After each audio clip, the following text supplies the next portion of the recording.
Bonjour à tous. Nouvel appel à témoins dans notre région pour retrouver Emilio. Le jeune homme de 25 ans a disparu le 14 novembre dernier alors qu'il était sur le point de se faire opérer au CHU de Dijon. Admis au service de neurochirurgie, il devait se faire opérer pour une vertèbre cassée lorsqu'il a pris la fuite. La police a de nouveau lancé un appel à témoins pour le retrouver.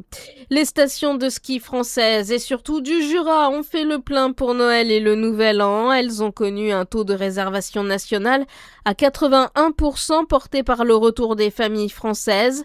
Ce sont les Pyrénées et surtout les montagnes du Jura, plus 35% à 62%, qui connaissent un pic de fréquentation. Ces stations de moyenne altitude séduisent de plus en plus. Des annonces pour les agriculteurs dès demain. Le gouvernement promet des mesures tout au long du mois de janvier face à la colère des éleveurs mobilisés contre la gestion de la dermatose nodulaire. Les organisations syndicales seront reçues dès lundi par Sébastien Lecornu à Matignon. 13 structures labellisées France Santé en Saône-et-Loire. Il y en a 103 à l'échelle de la région.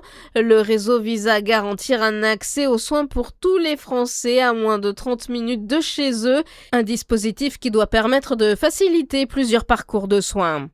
Besançon arrive en tête du classement des villes de plus de 100 000 habitants où le taux de vacances commerciales a le plus baissé en 5 ans. C'est ce que révèle l'étude de la Fédération des acteurs du commerce dans les territoires. Une baisse de 3,8 points. Besançon devance cependant Montreuil, Brest, Dijon et Reims.